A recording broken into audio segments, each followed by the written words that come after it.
Facebook, what's good, Facebook? What's good? Tap in with me. About to have a little fun, tell some true stories, man. Tap in with me. I just need a few people on this live. We finna get it cracking. Man. Man, oh man, oh man. Insanity. The insanity.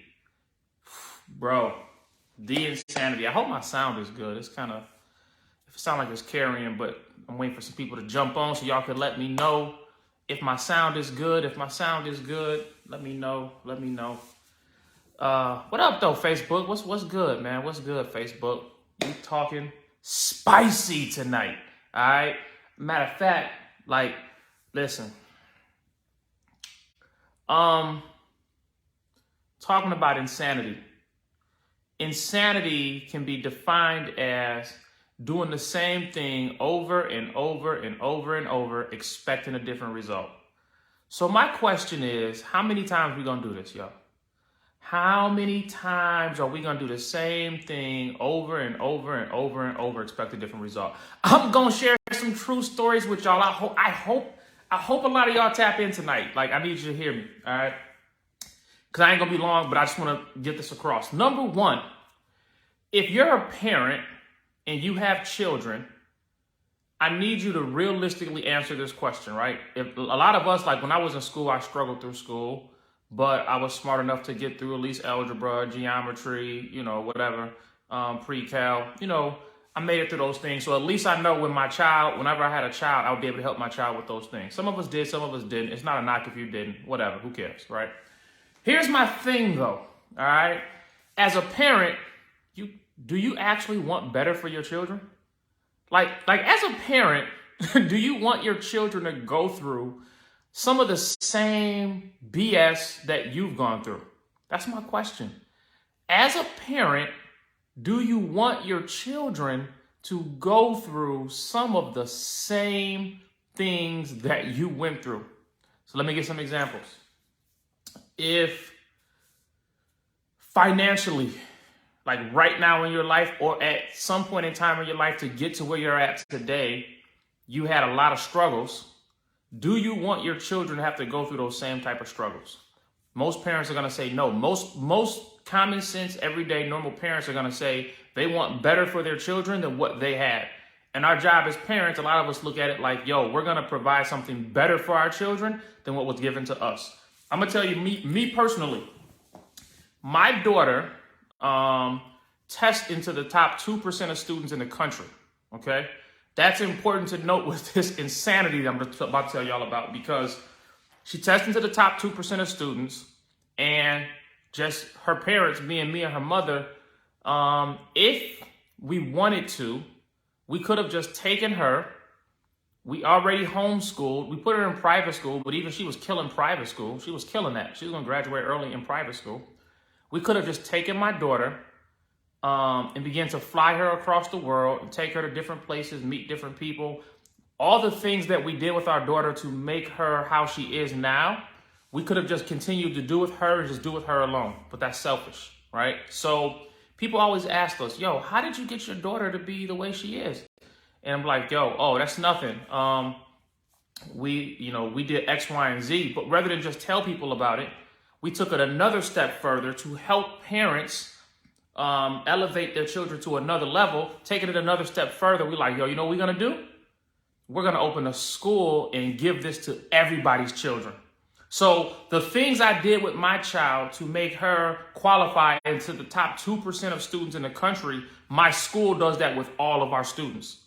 So the things I could have kept selfish to myself, I gave to the community, right? We're going to build this school, and we're not going to just build the school in Rockford. We're going to build the school in other cities across the country. We're going to make this thing pop. I could have been selfish and kept it to myself, but I didn't. Well, that's important to note because I'm talking about insanity.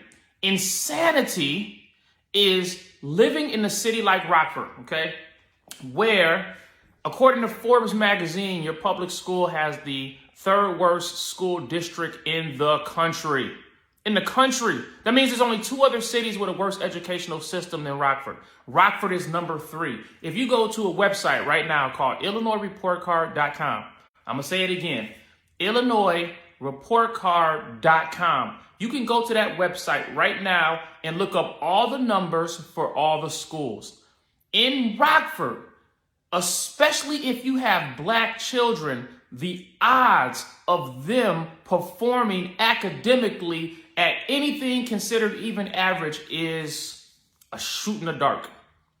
Literally, it's just a shot in the dark. Like, when you look at math, the proficiency for students in math, like over 95% of black students across all of the high schools in Rockford, including the gifted program at Auburn, is below even being proficient or even being poorly efficient. Meaning children graduate but don't know math. They also don't know science. They also don't know language arts. All this is important because I own a school. Now, let me tell y'all some real life stories, okay?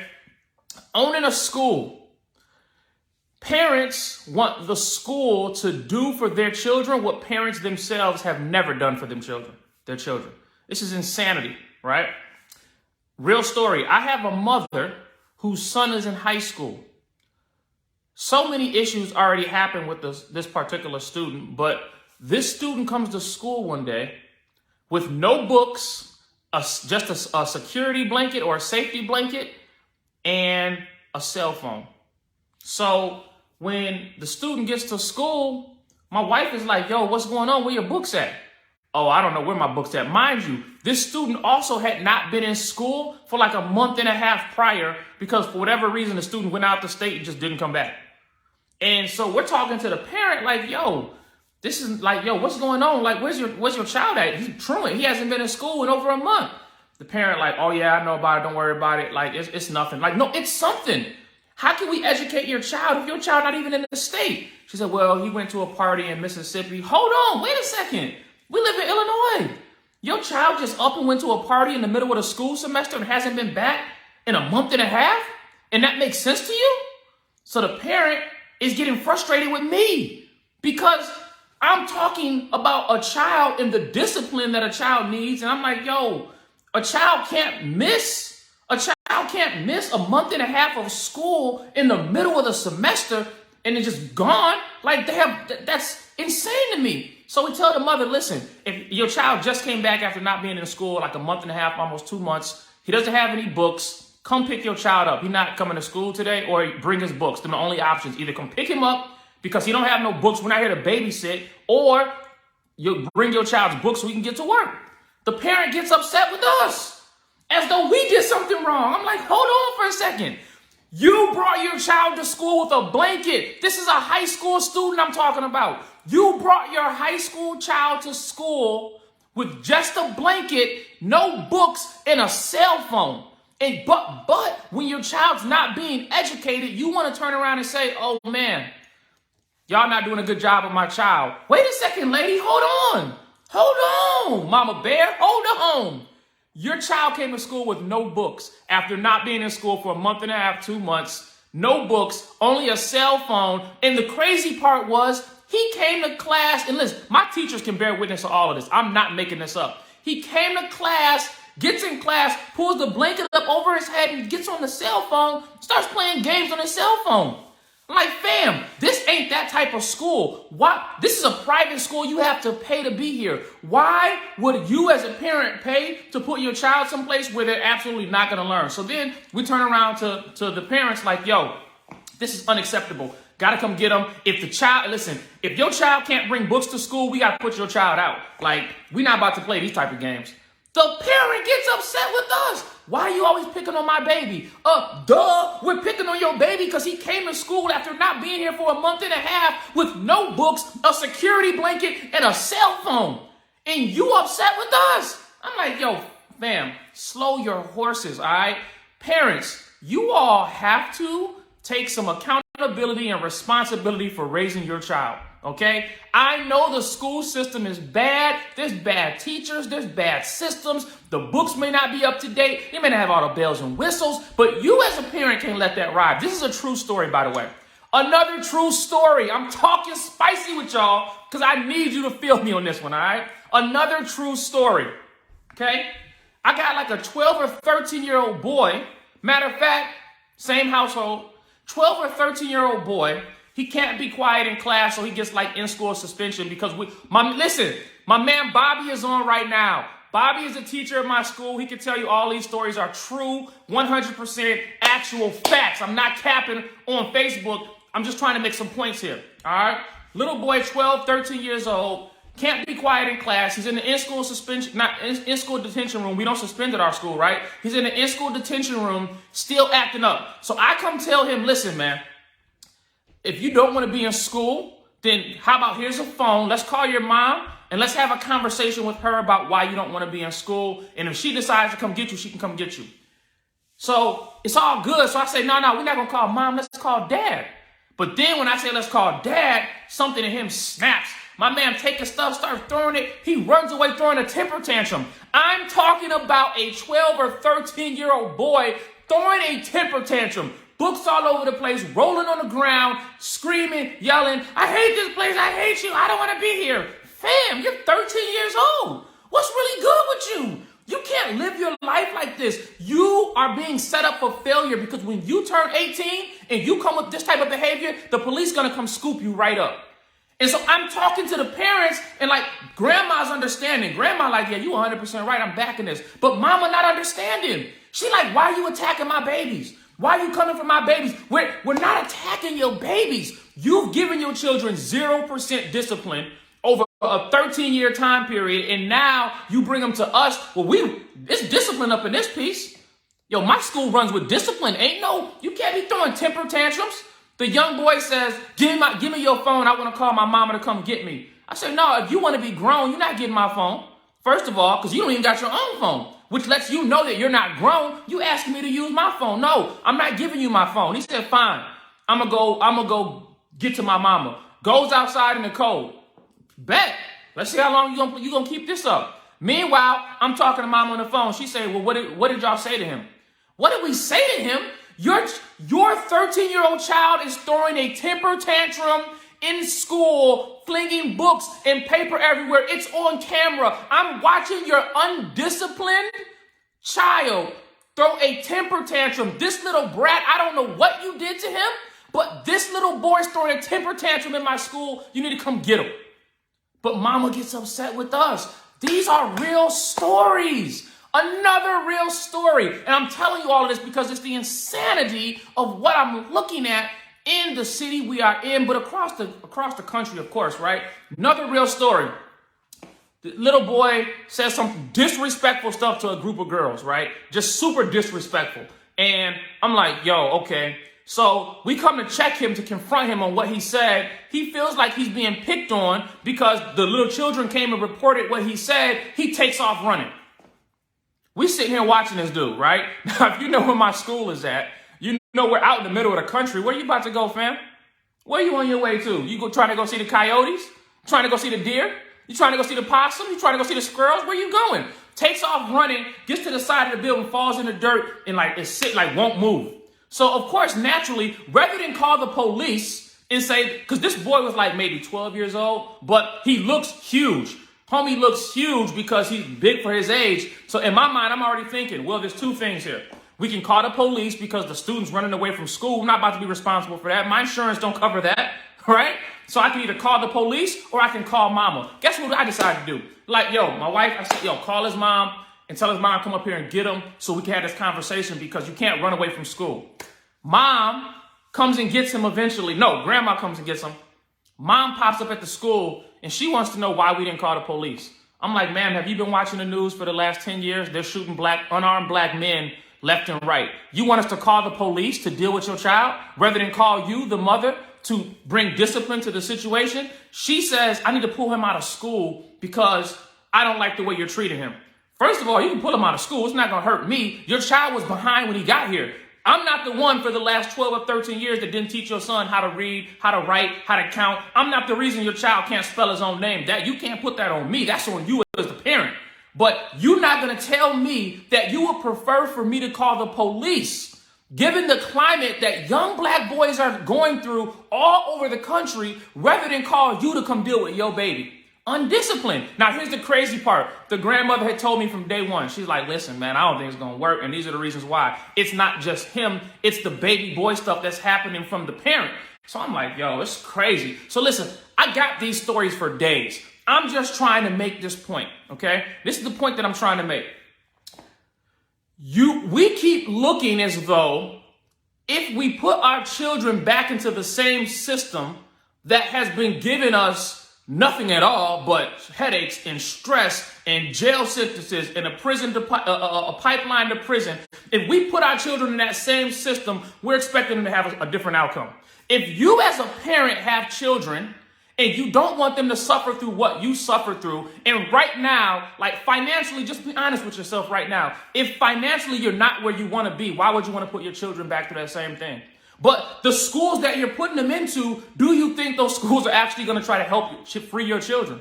Are they going to give your children something different? Like, let's talk about Rockford realistically, huh? Let's talk about it realistically. People be like, yo, well, I want my child to play sports. Okay, cool.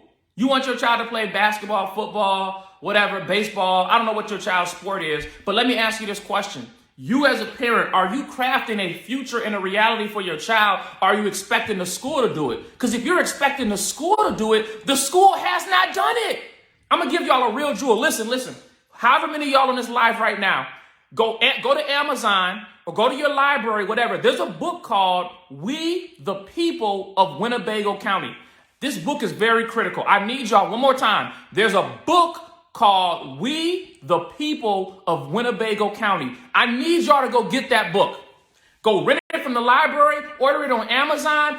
Find a way to get that book. It's a book called We the People of Winnebago County. In the book, We the People of Winnebago County, each chapter is broken down by race. So it'll say like Germans, Greeks, blacks, Jews. Like each chapter is broken down by race. And then the prelude to the book is how they murdered the Native Americans to get Winnebago County, which is an Indian name, Rock River, which is an Indian tribe, Black Hawk, who was the chief. It gives you how they slaughtered the Indians who were here. And then it breaks down how Rockford was established by race. When you get to the chapter on black people, because the book is broken down by race. This ain't Brother Henry saying this. This is just the book, but I need you to get it so you know I'm not lying to you and so you can read it for yourself. In the book, We the People of Winnebago County, back to like the 50s and 60s of Rockford, it talked about Rockford's educational system.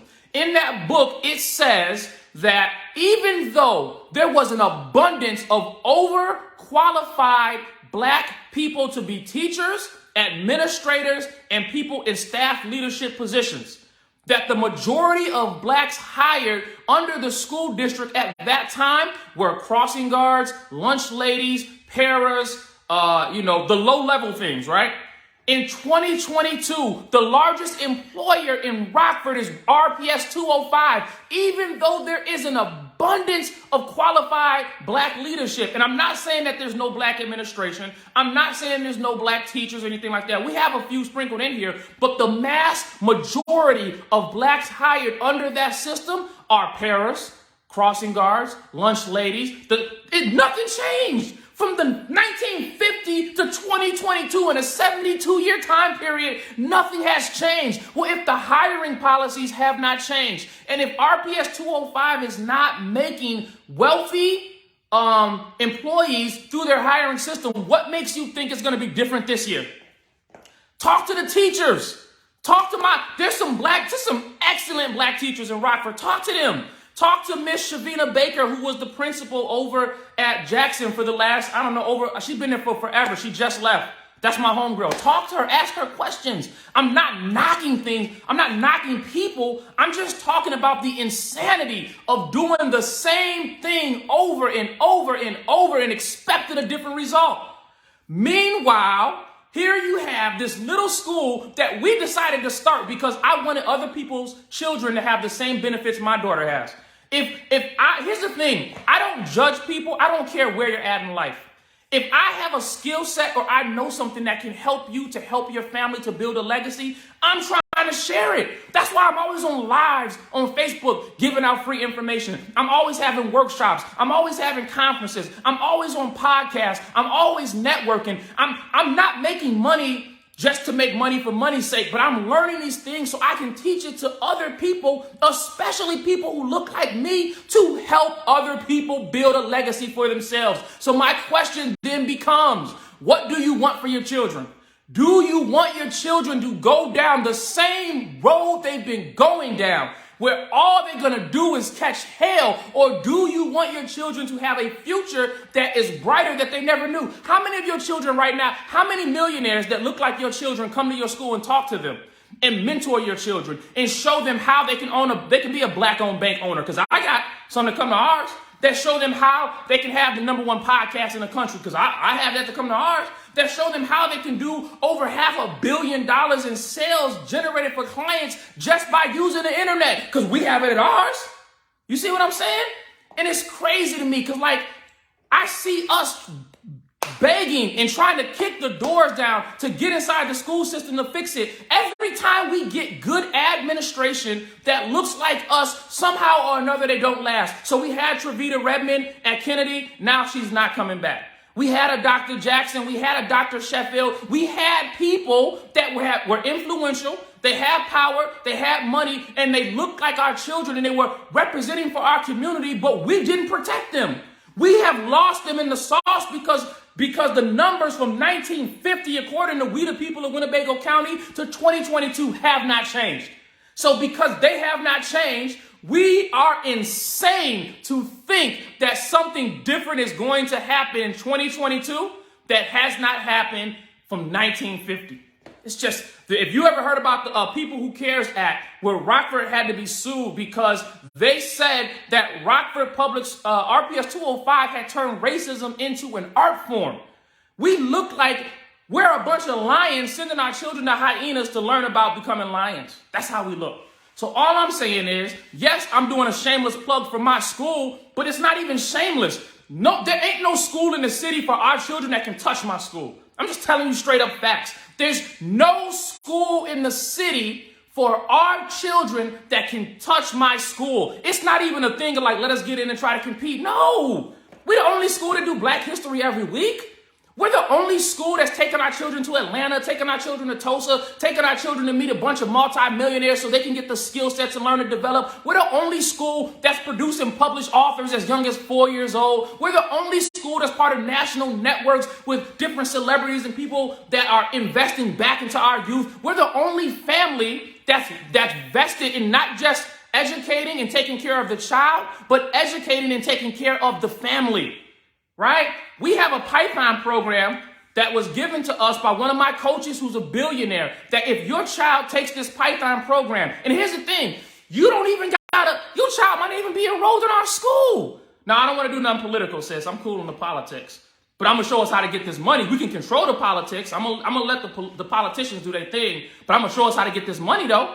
I'm going to show us how to check a bag. I'm going to show us how to be at least part of the 1%. Listen. I know we got these crazy things. Yo, Black people with money, that's Illuminati. Man, I can't talk like that. My bad. Supposed to be a principal. Listen, man, I don't know shit about no Illuminati. But what I do know about is I know about protecting these babies. I know about going hard for people that look like me in our community. I know I'm tired of going to funerals. I know I'm tired of our young people shooting at each other and killing each other over resources that's not there. I know I'm tired of our young people overdosing. I know I'm tired of innocent young women being murdered because men can't get it together because they don't have the wisdom to deal with a woman. Because it's something upstairs that's not right and we don't have the mental health treatment in our community. And then we have people in our community that have it, but because, we say stuff like family business is family business, we just sweep it under the rug. Like we don't even engage that, we got real issues that need therapy. Right? We think therapy is weak. I got a young brother in my school whose family went through some stuff. I'm talking about shootouts and stabbings and like just some madness. And I'm talking about inside the family in the same home. I'm like, yo, fam, y'all got to go to therapy. Like, I can't even let you come to school without going to, you got to get some therapy. You got to get some help. Like, that's not normal. That type of trauma is not normal. And we act like this is all good. We act like we're going to produce something different this way. We're not. So this is what I'm telling y'all, man. I'm advocating for my school. But here's the thing. If I don't advocate for my school, who should I advocate for? You like, I'm going to send my children over to I'm going to send my children over to Boylan. Boylan will take them if they're good at sports. And when they get done, hopefully they make it. But here's the real reality. Out of the last 100,000 children who went to RPS 205 schools, who played sports, how many of those children went on to college, to finish college, to do something decent as far as like, get a high paying job, start a business, whatever, without the agency of their parents? That's the thing. Like, here's the thing. RPS 205 really ain't that bad. I'm going to be honest with you. It's not RPS 205. You're like, but you just said all these bashing. You said it was third worst educational system. Yes, but understand something. The superintendent, Aaron Jarrett, gave a speech at Guilford High School. And in that speech, he said, that he was addressing the staff. He said only 40% of Rockford students enter the kindergarten ready, and that trend carries through all the way to senior year. So the 40% who come to school is the same 40% who graduate. The 40% who come to school ready for school in kindergarten are the same 40% that graduate senior year. The other 60%, what's the answer? You can't, as parents, we can't blame it all on the school district. Like, y'all failed our children. No, you as the parent failed your child because you could have done better for your child, but you didn't want to. Because you were scared to do better for yourself. You were scared to work on yourself. You were scared of personal development. You were scared to learn how to make more money. You were scared to network. You didn't want to open your mouth. You didn't want to get out and meet new people. You wanted to stay locked down in Rockford in a tiny little town where nothing's happening. You didn't want to get out and network. There's a whole 2,000 by 3,000 miles out there, but you wasn't concerned with none of that. You wanted to stay where you was comfortable. You didn't want to come out your comfort zone. Right? You can't have the things in life that you want if you're too scared to come out your comfort zone. If you want to live good, you want the big house, you want the nice cars, you want the fancy clothes, you want to pull up at the events where the top high performers and the celebrities and the influencers are at. If you want that, you got to be willing to do the sacrifice to get that. And that includes, if you have children, that means you got to invest time in your children to make sure that your children come out better than you came out. And if you're not willing to do that, then you get what you got. And so I don't want to hear the complaining about, the schools. You get what you got. You get what you got. You got to invest in your child. You got to put time and energy into them. Put them in a system. Surround them around people. One of the greatest things that was done for me that's helped me to make more money than listen, the type of money that we're making, I never dreamed I would make. With a high school diploma, I never dreamed I would. The type of people I'm meeting, the type of meetings that I'm in, the type of places that I'm going, the type of things that we're doing, because having money gives you access to gain new experiences, right? I never dreamed I would be in some of these places, but the greatest thing that was done for me, more so than gaining new skill sets, more so than like these different things I'm learning, is simply by being around people who look like me, who are achieving at a high level. Just being around A. Donahue Baker changed my life. Just being around Marquell Russell just changed my life. Just being around Antonio T. Smith changed my life. I'm hanging out with a billionaire? You mean to tell me I got a billionaire's number in my phone that I can call right now who's going to pick up the phone and answer? And if I need advice, if I got questions, if I want to know how to do something, if I want to know how to make money, how to leverage my credit, if I want to know how to build my credit, if I want to know how do I get business credit, if I want to know how do I get access to $500,000 in funding, he's going to tell me right there on the spot. If you don't got friends like that, if you don't got circles like that, if you don't have people like that, why not? What's stopping you? You can get that as the parent. Like, listen, there's nothing special about me. Nothing special at all. I'm just the average, everyday brother like the next person. But I'm telling you that there is a way for all of us. There's enough money out there. There's enough food out there. There's enough of a table, and there's enough plates at the table that we can all eat. Like, I just want to make people wealthy so you can, like some of these experiences that I have, me and my wife be like, I wish there were other people that surround us that could experience the same thing. It's the reason why rich people hang out with rich people. Because you got to have money to be able to afford some of these experiences that are so breathtaking. Life is short. And here's the reality. All of our stories in the same way. None of us survive life. We all die in the end.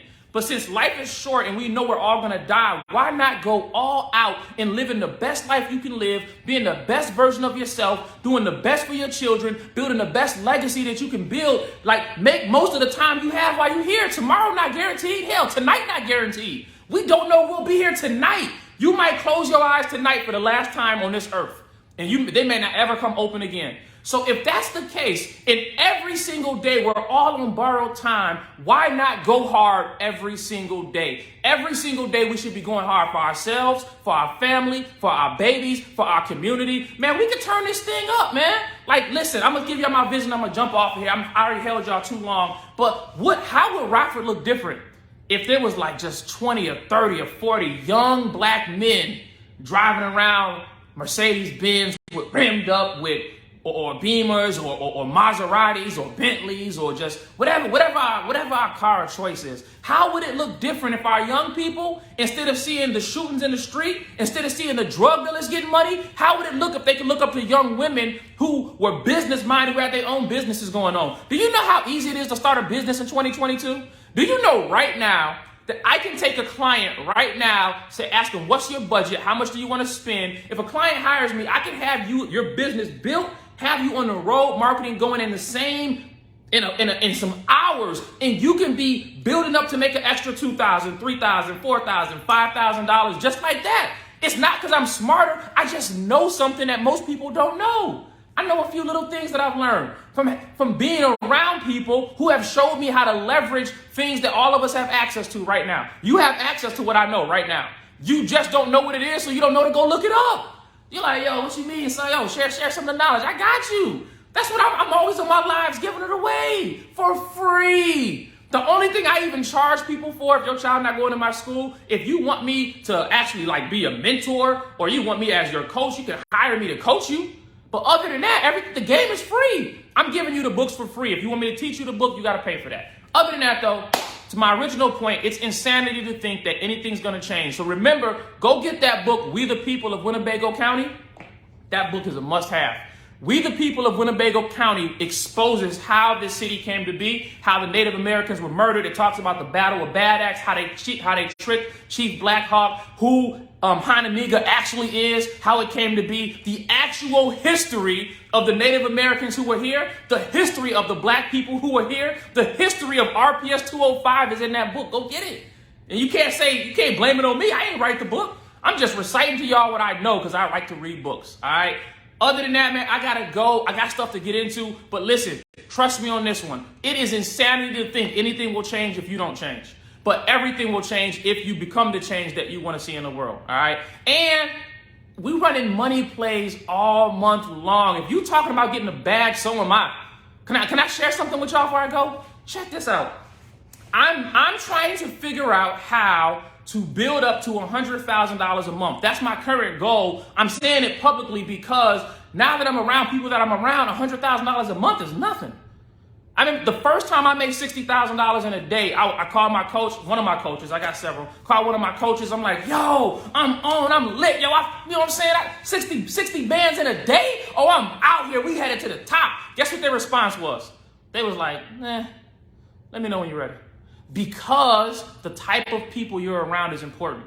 And even though it was important to me, even though I finally hit a milestone, I hit this achievement, the people I'm around, because they surpassed that so much, that's old news to them. They're onto new stuff. So you got to surround yourself around people that's going to push you to be the best version of yourself. They're going to make you better day in, day out. They're going to share things with you that's going to improve your life and your family's life. They're going to give you new experiences. They're going to teach you things. You're going to learn things. You can't just be around talking about all your problems. I hate when people come to me like, yo, these are my problems and this is what's going on. Fam, get out of my face with that. I'm talking, listen, if I'm 90% solution, 10% problem.